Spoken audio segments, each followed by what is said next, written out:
আমাকে বলা হয়েছে আমি যেন জান্নাত এবং জাহান্নাম সম্পর্কে কিছু কথা বলি। এটা অনেক লম্বা একটা আলোচনা। জান্নাত এবং জাহান্নাম সম্পর্কে যত আলোচনা হয়, অধিকাংশ আলোচনাগুলো হয় জান্নাতের নেয়ামত নিয়ে আর জাহান্নামের শাস্তি নিয়ে। কিন্তু আমি আমার বক্তব্যে প্রথমে আপনার কাছে আকীদাগত কিছু বিষয় উল্লেখ করব, যে জান্নাত জাহান্নাম সম্পর্কে আমাদের বিশ্বাসটা কেমন হতে হবে। কেননা বেশ কিছু মানুষ যারা নাস্তিকতা পোষণ করে, যাদের অন্তরে ঈমানের ঘাটতি রয়েছে, তারা জান্নাত জাহান্নামের ক্ষেত্রে উদাসীন। তারা নগদ নগদ দুনিয়াতে পাওয়ার কারণে তারা জান্নাতকে ভুলে যাচ্ছে। বরং যখনই কোনো ব্যক্তি জান্নাতের কথা আলোচনা করে, তখন নাস্তিক টাইপের কিছু লোক আছে, তারা সেটাকে নিয়ে টল করে, তারা ঠাট্টা করে, তারা মনে করে যে এগুলো হুজুরদের মানে ধর্মান্ধ বানানোর টোপ। এই ভাষা তারা ব্যবহার করে যে মানুষকে ধর্মান্ধ বানাতে হলে তাদেরকে জান্নাতের লোভ দেখায়, হুরের লোভ দেখায়, এগুলো দিয়ে তাদেরকে ধর্মের দিকে ধাবিত করে। কিন্তু জেনে নেন এটা একটা ঈমানি বিষয়। এই জন্য জান্নাত এবং জাহান্নাম সম্পর্কে আমাদের ঈমান, আমাদের বিশ্বাস সঠিক হতে হবে। সেই লক্ষ্যে প্রথমে আমি কথাগুলোকে ঈমানের বা বিশ্বাসগত দিক থেকে আপনার কাছে পেশ করব। কোরআন এবং হাদিস থেকে আমরা যেটা জানতে পাই যে আল্লাহ সুবহানাহু ওয়া তাআলা তিনি যত কিছু সৃষ্টি করেছেন তার মধ্যে একটা সৃষ্টি হচ্ছে জান্নাত, একটি সৃষ্টি হচ্ছে জাহান্নাম। এই দুটাই সৃষ্টি, এবং আল্লাহ সুবহানাহু ওয়া তাআলা জান্নাত এবং জাহান্নামকে সৃষ্টি করে রেখেছেন। আসুন এই মর্মে কোরআন এবং হাদিস থেকে যেটা আমরা পাচ্ছি, ইমাম বুখারী রাহিমাহুল্লাহ তিনি তার 59 নম্বর অধ্যায় কিতাবুল বাদিউল খালক, সৃষ্টির সূচনা, সৃষ্টি সংক্রান্ত যত কথা আছে তিনি ওই অধ্যায়ে আলোচনা করেছেন। তার 8 নম্বর, 9 নম্বর এবং 10 নম্বর এই তিনটা অধ্যায় তিনি এইভাবে লিখেছেন, বাবুন সিফাতিল জান্নাহ ওয়া ইন্নাহা মখলুকাতুন। 10 নম্বর পর্ব হচ্ছে বাবুন সিফাতিন নার ওয়া ইন্নাহা মখলুকাতুন। এই অধ্যায়টা হচ্ছে জান্নাতের সিফাত, গুণাগুণ সম্পর্কে। আর জেনে রাখেন জান্নাত সৃষ্টি হয়ে আছে। আবার জাহান্নাম সম্পর্কে তিনি পর্ব করেছেন, এই পর্বটা হচ্ছে জাহান্নাম সম্পর্কে। আর জেনে রাখেন ইন্নাহা মখলুকাতুন, এবং জাহান্নামও একটা সৃষ্টি। তো জান্নাত জাহান্নাম এটা হচ্ছে আল্লাহর সৃষ্টি। আল্লাহ সুবহানাহু ওয়া তাআলার সৃষ্টির মধ্য থেকে বিস্ময়কর দুইটি সৃষ্টি, এবং এই দুইটা সৃষ্টি হয়ে আছে। যেমনটা বললাম, এমন নয় যে আল্লাহ সুবহানাহু ওয়া তাআলা বিচারের পরে জান্নাত বানাবেন বা জাহান্নাম বানাবেন, এমন নয়। বরং আল্লাহ এটাকে প্রস্তুত করে রেখেছেন। কোরআনের একাধিক আয়াতে সেই দিকে ইঙ্গিত করা হয়েছে।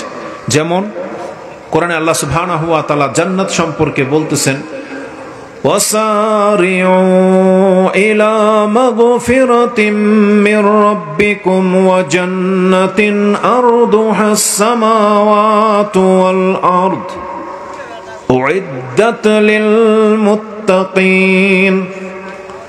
সূরা আলে ইমরান 133 নম্বর আয়াতে আপনি পেয়ে যাবেন, আল্লাহ সুবহানাহু ওয়া তাআলা বলেছেন, তোমরা আল্লাহর ক্ষমার দিকে এবং জান্নাতের দিকে প্রতিযোগিতা করে দৌড়িয়ে আসো। দৌড় দাও যেই দিকে আল্লাহর ক্ষমার কথা রয়েছে, যেই দিকে আসলে তুমি জান্নাত পেতে পারো, ওই জায়গার দিকে তুমি প্রতিযোগিতামূলক কে আগে যাবে সেই দিকে তুমি দৌড় দাও। যে আগে পৌঁছতে পারবে সে আগে ক্ষমা নিতে পারবে, যে আগে পৌঁছতে পারবে সে জান্নাতের প্রথম কাতারে থাকবে।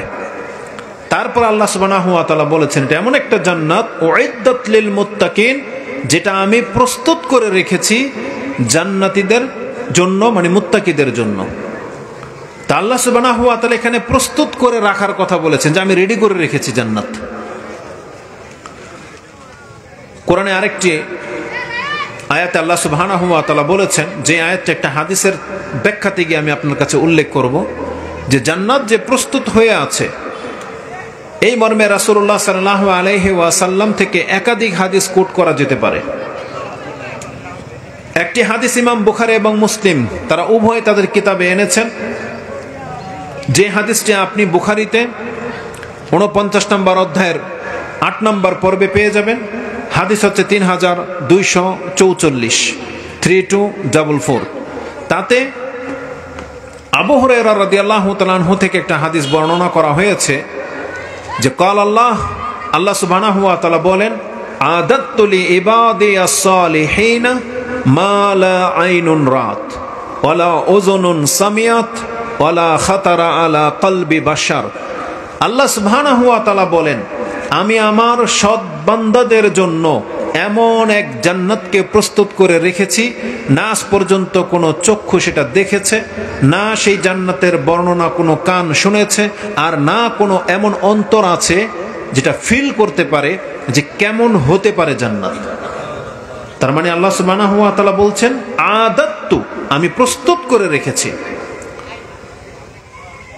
তারপরে সেই আয়াতটা উল্লেখ করেছেন সাহাবী, ফাকরাউ মা শি'তুম, তোমরা চাইলে আল্লাহর সেই আয়াত পড়তে পারো যে আয়াতটি সূরা সাজদার মধ্যে রয়েছে, 32 নম্বর সূরার 16-17। ফালা তা'লামু নাফসুম মা উখফিয়া লাহুম মিন কুররাতি আয়ুনিন জাযাআম বিমা কানু ইয়ামালুন। আল্লাহ সুবহানাহু ওয়া তাআলা তাতে বলেছেন, ফালা তা'লামু নাফসুন মা উখফিয়া লাহুম মিন কুররাতি আয়ুন, মানুষ জানে না যে তাদের চক্ষু শীতল করার এমন কি আমি গোপন করে রেখেছি। তার মানে আল্লাহ প্রস্তুত করে সেটাকে গোপন করে রেখেছেন। জাযাআম বিমা কানু ইয়ামালুন, আল্লাহ বলেছেন এটা হলো যারা কর্ম করে এই কর্মের প্রতিদান হিসাবে। এই প্রত্যেকটা আয়াতের মধ্যে একাধিক দিক নির্দেশনা রয়েছে। এই আয়াতটির মধ্যে প্রথম প্রমাণ হচ্ছে যে আল্লাহ জান্নাতকে প্রস্তুত করে গোপন করে রেখেছেন। জান্নাত কারো কাছে আল্লাহ প্রকাশ করেননি, দুনিয়ার কারো কাছে নয়, কেবল রাসূলুল্লাহ সাল্লাল্লাহু আলাইহি ওয়াসাল্লাম তিনি দেখেছেন, আল্লাহ তাকে দেখিয়েছেন। আল্লাহ সুবহানাহু ওয়া তাআলা জান্নাতের একটা অংশ দেখিয়েছেন রাসূলুল্লাহ সাল্লাল্লাহু আলাইহি ওয়াসাল্লামকে। জান্নাতের সব নিয়ামত তাকে দেখানো হয়নি, রাসূলুল্লাহ দেখতে চেয়েছিলেন, ওই বর্ণনাগুলো আসবে। তাহলে এই হাদিস থেকে যেটা ইমাম বুখারী 3244 উল্লেখ করেছেন যে আল্লাহ বলেছেন, আদাততু লি ইবাদিয়াস সালিহিন, আমি আমার বান্দাদের সৎ কর্মশীল বান্দাদের জন্য প্রস্তুত করে রেখেছি। তাহলে এই আয়াত, এই হাদিসও প্রমাণ করে যে জান্নাত প্রস্তুত হয়ে আছে। আরেকটা হাদিস প্রমাণ করা যেতে পারে, যে হাদিসটি বুখারী মুসলিমে রয়েছে। ইমাম বুখারী রাহিমাহুল্লাহ জিহাদের অধ্যায়ে এনেছেন যে কালা রাসূলুল্লাহ সাল্লাল্লাহু আলাইহি ওয়াসাল্লাম, ইন্না ফিল জান্নাতি মিআতা দারাজাত, নিশ্চয়ই জান্নাতের মধ্যে 100টি মর্যাদার জায়গা আছে। আ'আদ্দাহাল্লাহু লিল মুজাহিদিনা ফি সাবিলিল্লাহ, যা আল্লাহ প্রস্তুত করে রেখেছেন এক একজন মুজাহিদের জন্য। যারা আল্লাহর রাস্তায় জিহাদ করবে, সে শহীদ হোক আর নাই বা হোক, যদি জিহাদে অংশ নেয়, তাহলে এমন ব্যক্তিদের জন্য আল্লাহ 100টি করে জান্নাত দেওয়ার ওয়াদা করেছেন এবং আল্লাহ প্রস্তুত করে রেখেছেন। রাসূল সাল্লাল্লাহু আলাইহি ওয়াসাল্লাম বলেছেন, আ'আদ্দাহাল্লাহু লিল মুজাহিদিনা ফি সাবিলিল্লাহ, যারা আল্লাহর রাস্তায় জিহাদ করে তাদের জন্য আল্লাহ সেই জান্নাতগুলো প্রস্তুত করে রেখেছেন। কুল্লু দারাজাতাইনি মা বাইনাস সামাই ওয়াল আরদ, এক একটা দারাজাত, এক একটা মর্যাদা কতটুকু বড় বলা হয়েছে, যতটুকু গ্যাপ এই জমিন থেকে আকাশের রয়েছে ততটা বড়। তার মানে এই জমিন থেকে আকাশ, এটা তো একটা পৃথিবী, তাই না? তার মানে একজন মুজাহিদকে আল্লাহ সুবহানাহু ওয়া তাআলা 100টা পৃথিবীর সমান জান্নাত দান করবেন, আর আল্লাহ সেটাকে প্রস্তুত করে রেখেছেন। তাহলে এই হাদিসের মধ্যেও রেডি করার কথা রয়েছে যে আল্লাহ জান্নাতকে প্রস্তুত করে রেখেছেন। জাহান্নামও প্রস্তুত রয়েছে। জাহান্নাম সম্পর্কে আল্লাহ সুবহানাহু ওয়া তাআলা কোরআনে একাধিক আয়াতে বলেছেন। তার মধ্যে একটি আয়াত সূরা বাকারা 24 নম্বর আয়াতে পেয়ে যাবেন, এবং ওই একই কথা সূরা আলে ইমরানের 131 নম্বর আয়াতে রয়েছে। আল্লাহ সুবহানাহু ওয়া তাআলা বলেছেন, ওয়াত্তাকুন নার আল্লাতী উইদ্দাত লিল কাফিরিন। ইত্তাকুন নার বলছে ওয়াত্তাকুন নার আল্লাতী উইদ্দাত লিল কাফিরিন, তোমরা সেই জাহান্নামের আগুন থেকে নিজেকে বাঁচাও, মুক্ত করার চেষ্টা করো। আল্লাতী, যেই জাহান্নামটাকে উইদ্দাত লিল কাফিরিন, কাফিরদের জন্য প্রস্তুত করে রাখা হয়েছে। তার মানে আল্লাহ সুবহানাহু ওয়া তাআলা জাহান্নামটাকে বানিয়েছেন মূলত কাফিরদের জন্য। আল্লাহ কোনো মুসলমানদের জন্য জাহান্নাম বানাননি। কিন্তু আল্লাহ সুবহানাহু ওয়া তাআলা বলে দিয়েছেন, কোন মুসলিম যদি কাফিরদের মতো খারাপ আচরণ করে, পাপ করে, তাহলে তাকেও সাময়িক সেই জাহান্নামে যেতে হবে। কিন্তু আল্লাহ কোন মুসলিমকে জাহান্নামে ফেলার জন্য জাহান্নামকে বানাননি। যেমন আপনি আর আমি আমাদের অনেক প্রয়োজনে বাড়ির মধ্যে ড্রেন বানাই, গর্ত বানাই, আগুন জ্বালাই, সেটা আপনার সন্তান পড়ে যাবে এই সেন্সে আপনি বানাননি। আগুন জ্বালিয়েছেন আপনার প্রয়োজনে, কীটপতঙ্গ পুড়বেন বা ঠান্ডার থেকে বাঁচবেন, আপনার পাক শাক হবে, প্রয়োজনে বানিয়েছেন। বা অনেক সময় সাপ বিচ্ছু অনেক কিছু থেকে আপনি ঘেরাও করার জন্য আগুন জ্বালিয়েছেন কোনো কারণে, অথবা গর্ত করেছেন, কাটা ইঁদুর মারার জন্য আপনি ফাঁদ পেতেছেন। তাহলে এগুলো মূলত আপনার শত্রুদের জন্য আপনি প্রস্তুত করেছেন।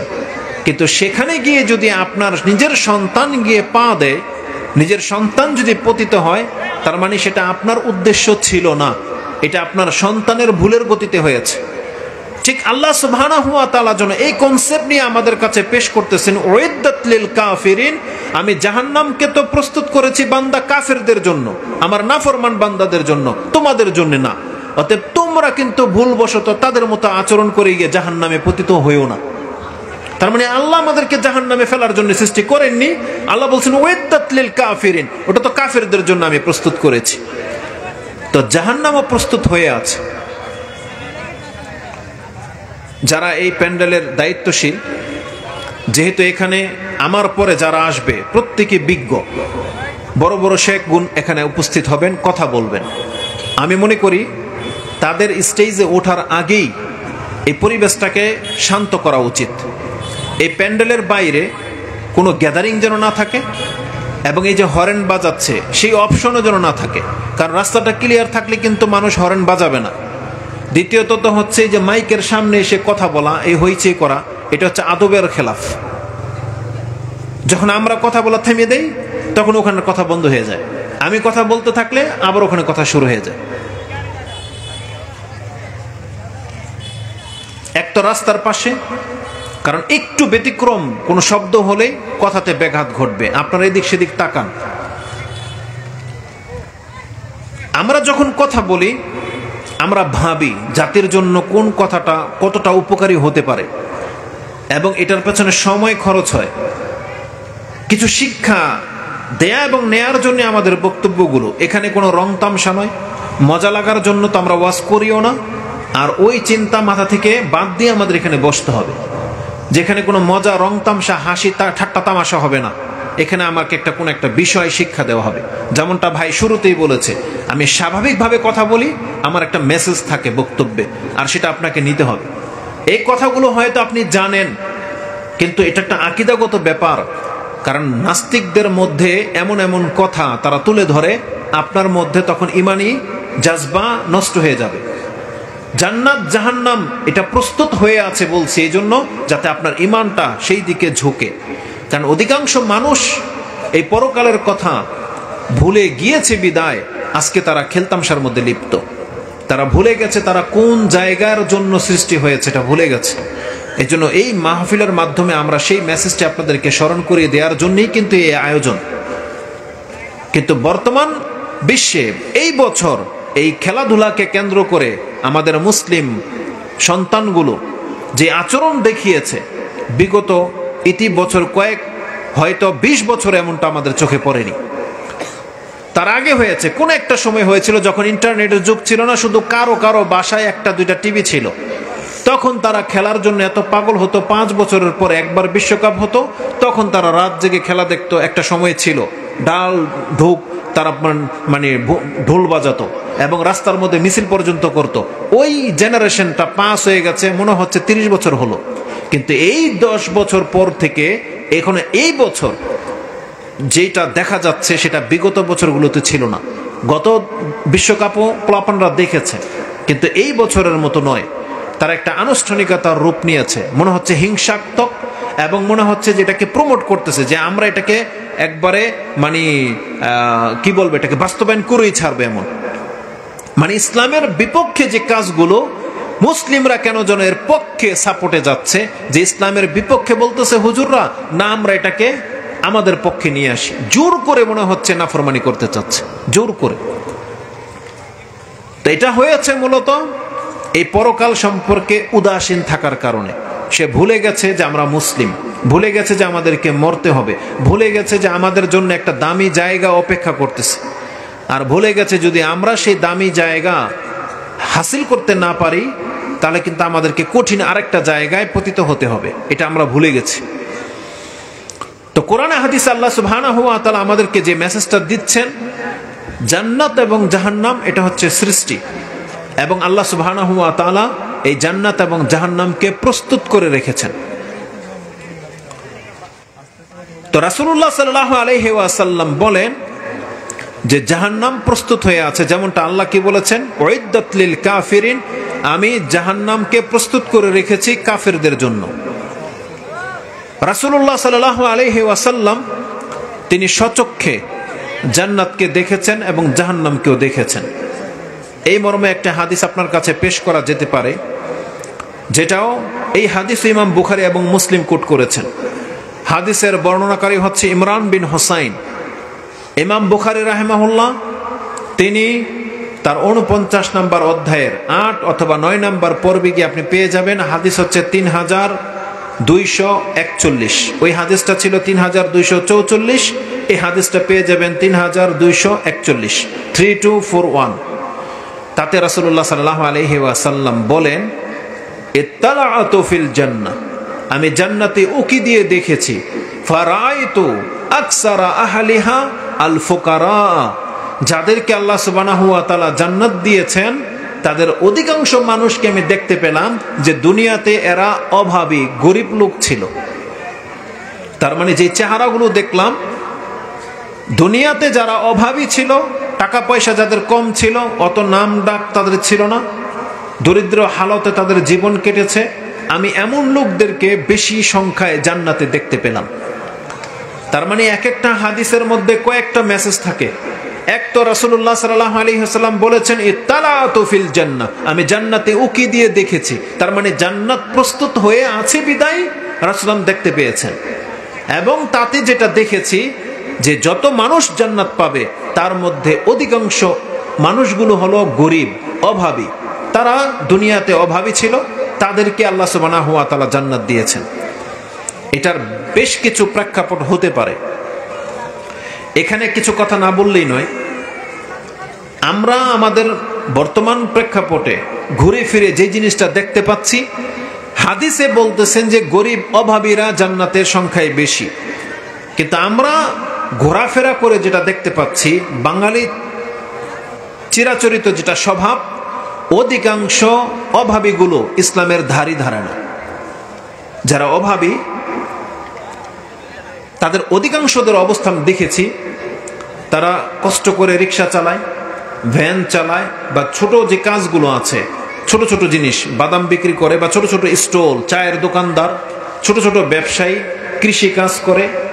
এদের অধিকাংশগুলো যারা বিল্ডিং কনস্ট্রাকশনে কাজ করে, যারা লেবার শ্রেণীর, মানে আমাদের অল্প অল্প টাকায় কাজ করে যারা, তাদের লাইফটাকে তারা এত নোংরা করে ফেলেছে, মনে হচ্ছে যে তারা এই দুনিয়াতে শুধু গাধার মতো সৃষ্টি হয়েছে, গাধা।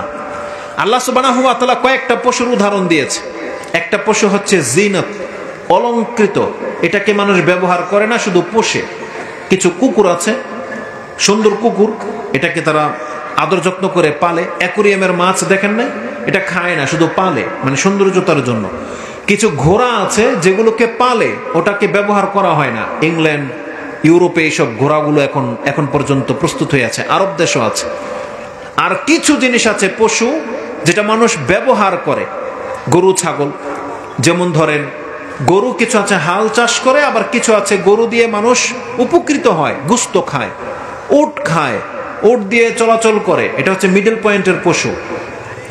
আর কিছু পশু আছে আল্লাহ সৃষ্টি করেছেন ওকে শুধু অন্যের বোঝা বহন করার জন্য। যেমন আমরা এটাকে গাধা বলি। গাধা কি কাজে ব্যবহার হয়? শুধু বোঝা টানার ক্ষেত্রে ব্যবহার হয় না?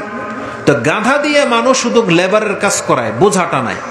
আজকে অধিকাংশ মুসলিমদের কর্ম যারা করে তারা হয়ে গেছে গাধা শ্রেণীর, মানে জীবনটাই পার করে দিচ্ছে শুধু কর্ম করে। তাদের নিচু কাজ করে বিদায়, সেজন্য আমি গাধা বলি নাই। গাধা বলেছি এই জন্য যে তারা এমন করে নিয়েছে নিজেকে, সে ভুলে গেছে সে তার রবের গোলাম, ভুলে গেছে সে একজন মুসলিম, ভুলে গেছে যে এই জমিনে তার একটা মান মর্যাদা আছে, সে ভুলে গেছে এটা।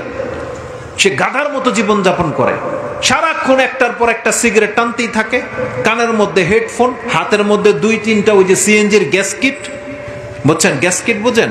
এরা এটাকে স্টাইলের রাবার বলে, কিন্তু আমরা জানি এটা একটা মেশিনের কিট। অধিকাংশ নির্বোধরা এটাই বোঝে না। এই যে কালো যে একটা ফিতা বা বাঁধে রাবার, এটা একটা গ্যাস কিট, এই কিটটাকে সে ব্যবহার করে। তারপরে ইউরোপ আমেরিকার ওদের অ্যাডভার্টাইজের জন্য বিভিন্ন রাবারের ফিতা ওরা বানিয়েছে, যেই অ্যাডভার্টাইজ মুসলিম সন্তানরা হাতে দিয়ে ঘুরে বেড়ায়, বিনা পুঁজির অ্যাডভার্টাইজ।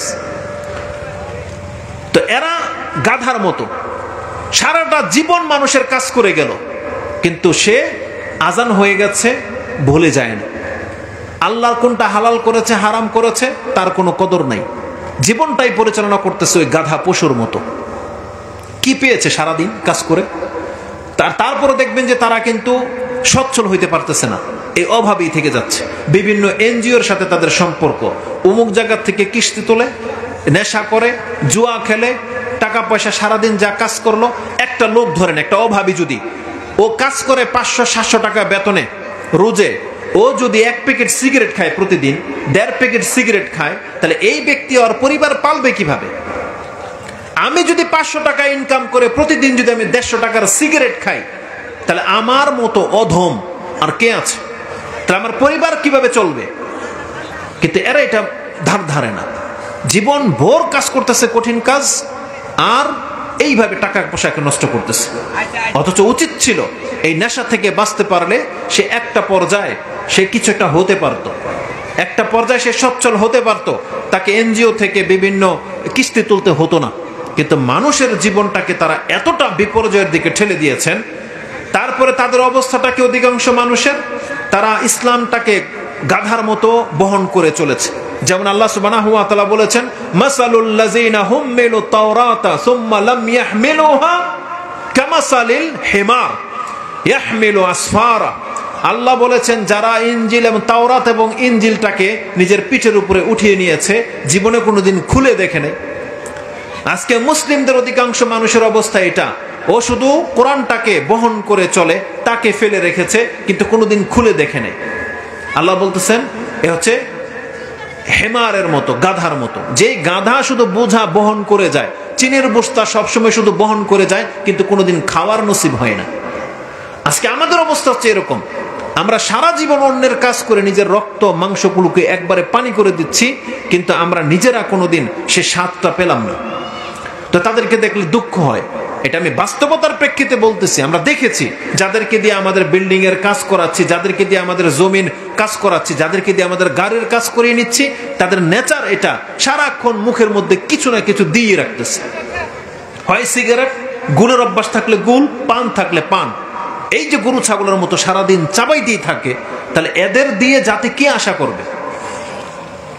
গান, হেডফোন লাগিয়ে দিয়ে গান শুনতে থাকে, সেটা অথচ তার রব, বরং সে যে অভাবী, কষ্ট করে কাজ করতেছে, তার তো উচিত ছিল এই হালত থেকে তাকে আল্লাহর কাছে আশ্রয় চাওয়া, যে আল্লাহ তুমি আমাকে এই কঠিন কাজ করা থেকে মুক্ত করে দাও, আমাকে একটু ফ্রি করো, যাতে আমি তোমার শুকরিয়া আদায় করতে পারি, যাতে আমি তোমার একটু জিকির করতে পারি। কিন্তু এরা ধারে না। আল্লাহ সুবহানাহু ওয়া তাআলা রাসূলুল্লাহ সাল্লাল্লাহু আলাইহি ওয়াসাল্লামকে দেখালেন, যিনি উকি দিয়ে দেখলেন জান্নাতে অধিকাংশ ফকির দরিদ্র লোক। এরা কারা তাহলে? এরা হলো ওই সমস্ত ব্যক্তি যারা নিজের ধর্মটাকে টিকিয়ে চলেছে। এখানে গরিব বলে উদ্দেশ্য করা হয়েছে সৎ লোক, যারা অভাবে থেকেছে কিন্তু হারাম খায়নি, অন্যের সম্পত্তিতে হাত দেয়নি, অন্যের লোভ জাগেনি, অন্যের সম্পত্তিতে নিজের অবস্থার উপরে থেকে অভাবে জীবনযাপন করেছে কিন্তু তার রবের বন্দেগী ছাড়েনি। এই ধরনের অভাবী লোকদের কথা বলা হয়েছে। তারপর রাসূলুল্লাহ সাল্লাল্লাহু আলাইহি ওয়াসাল্লাম তিনি জাহান্নামও দেখেছেন। তিনি বলছেন, ইত্তালাউতু ফিন্নার, আমি জাহান্নামের মধ্যে উকি মেরে দেখেছি, ফারাইতু আকসারা আহলিহা নিসাআ, আমি তাতে অধিকাংশ নারীদেরকে দেখেছি। তাহলে পুরুষও জাহান্নামে যাবে, কিন্তু সংখ্যায় রাসূল সাল্লাল্লাহু আলাইহি চোখে নারীদের সংখ্যা বেশি ছিল। কেন? এটারও বাস্তবতা আপনি দেখতে পাবেন। আমাদের সমাজের মা বোনরা তারা এতটা উশৃঙ্খল হয়ে গেছে, এক তো তারা পর্দা করে না, উপরন্তু তারা সালাত ছেড়ে দিয়েছে, সালাত আদায় করে না, তারপরে তারা সব থেকে বেশি লান্তানের সাথে জড়িত, লান্তান করে বেড়ায়, খোঁটা দেয়। আর এর চাইতে বড় বিপর্যয় যেটা হয়েছে, তারা নিজেদের গোসল করা ভিডিও, নিজের ভিডিও বা নিজের লাইক কমেন্ট টিকটকের নামে সে নিজের দেহকে প্রদর্শন করে বেড়াচ্ছে। আর এদের সংখ্যা পার্সেন্টেজ বহু। নেটের যুগ না হলে আমরা বুঝতেই পারতাম না যে মহিলাদের ফিতরতের মধ্যে এত জঘন্য কিছু রয়েছে, যে একটা মেয়ে নিজেকে প্রদর্শন করা, টিকটকের একটা লাইক পাওয়ার জন্য সে তার বক্ষকে ওপেন করে দিয়ে ভিডিও করে ছাড়ে। তাহলে সে যদি কাফেরের মেয়ে হতো একটা ভিন্ন কথা ছিল, সে যদি হিন্দুর ঘরের হতো সেটা ভিন্ন কিছু ছিল, কিন্তু মুসলিমদের ঘরের সন্তানগুলো এই কাজ করতেছে কেন? রাসূলুল্লাহ সাল্লাল্লাহু আলাইহি ওয়াসাল্লাম বলেছেন, ফারাইতু আকসারা আহলিহা আন-নিসা, আমি জাহান্নামে অধিকাংশ নারীদেরকে দেখেছি। তাহলে এই হাদিস স্পষ্ট প্রমাণ করে যে রাসূলুল্লাহ সাল্লাল্লাহু আলাইহি ওয়াসাল্লাম তিনি জান্নাতও দেখেছেন এবং জাহান্নামও সচক্ষে দেখেছেন। তার মানে আমাদের রাসূল সাল্লাল্লাহু আলাইহি ওয়াসাল্লাম তিনি সাদিকুল মাসদুক বলা হয়েছে, সব থেকে বেশি সত্যবাদী, সব থেকে বেশি আমাদের হিতাকাঙ্ক্ষী। রাসূলুল্লাহ সাল্লাল্লাহু আলাইহি ওয়াসাল্লাম তিনি এতটা সত্যবাদী ছিলেন যে আবু বকর সিদ্দিক রাদিয়াল্লাহু তাআলা আনহু তার জীবন শৈশবকাল থেকে তারা বন্ধু, একসাথে বড় হয়েছেন। তিনি বলতেন যে মুহাম্মদুর রাসূলুল্লাহ সাল্লাল্লাহু আলাইহি ওয়াসাল্লাম জীবনে কোনো একবারও মিথ্যা বলেছেন এর কোনো প্রমাণ নাই। সে রাসূল আমাদেরকে বলেছেন যে আমি জান্নাত জাহান্নাম সচক্ষে দেখেছি, আর তিনি আমাদেরকে সংবাদ দিয়েছেন। আর যদি কোনো নাস্তিক বলে যে জান্নাত জাহান্নাম এগুলো মোল্লাদের বানানো, তাহলে এর জবাবে কি বলতে ইচ্ছা হয় তখন আপনার? তাহলে এটা হচ্ছে ঈমানের দাবি। আমরা আমাদের মুসলিম ভাইদেরকে বলবো, কোরআন হাদিস আমাদেরকে যে মেসেজ দেয় এটা আপনাকে মানতে হবে। যদি আপনি নাজাত পেতে চান এটা আপনাকে মানতে হবে। জান্নাত জাহান্নাম আল্লাহ সুবহানাহু ওয়া তাআলা সৃষ্টি করে রেখেছেন, এটা প্রস্তুত হয়ে আছে, এই কথা আপনাকে মেনে নিতে হবে। জান্নাত এবং জাহান্নাম এটা শুধু রাসূলুল্লাহ সাল্লাল্লাহু আলাইহি ওয়াসাল্লাম নিজের চোখে দেখে এসেছেন এমন নয়, বরং আল্লাহ সুবহানাহু ওয়া তাআলা বলেছেন প্রত্যেকটা ব্যক্তি মরার পরে জান্নাত এবং জাহান্নাম সচক্ষে দেখতে পাবে, প্রত্যেকটা ব্যক্তিকে দেখানো হবে। এই ক্ষেত্রেও হাদিস রয়েছে আব্দুল্লাহ ইবনে ওমর রাদিয়াল্লাহু তাআলা আনহুমা থেকে, তিনি বলেন, ক্বালা রাসূলুল্লাহ সাল্লাল্লাহু আলাইহি ওয়াসাল্লাম, মা মিন আহাদিন ইল্লা মা মিনকুম মিন আহাদিন ইল্লা উরিয়া আলাইহি মাকআদুহু বিল গাদাতি ওয়াল আশি, তোমাদের মধ্যে এমন কোন ব্যক্তি বাদ নয় যাকে কবরে সকাল বিকাল তার অবস্থানের জায়গাটা দেখানো না হবে। তার মানে প্রত্যেক ব্যক্তিকে কবরের মধ্যে এই যে লম্বা সময় কিয়ামত বিচার হওয়া আগ পর্যন্ত যত মানুষ মারা যাচ্ছে, যারা কবরে আছে, প্রত্যেক সকাল সন্ধ্যায় তাকে দেখানো হয় তার জায়গাটা কোনটা।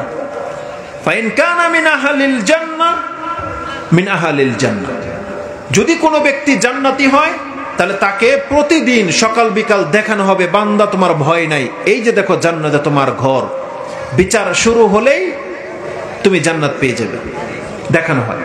ওয়াইন কানা মিন আহলিন নার ফামিন আহলিন নার, আর যেই ব্যক্তি জাহান্নামে যাবে বিচারের পরে, আল্লাহ কবরেই তাকে পেরেশানিতে কষ্ট দেওয়ার জন্য সকাল বিকাল তার কাছে সেই জাহান্নামের জায়গাটাকে পেশ করে দিবেন, যে দেখো এই যে তোমার জন্য এই জায়গা প্রস্তুত করে রাখা হয়েছে, তুমি বিচার শুরু হলেই এই জাহান্নামে গিয়ে পতিত হবে।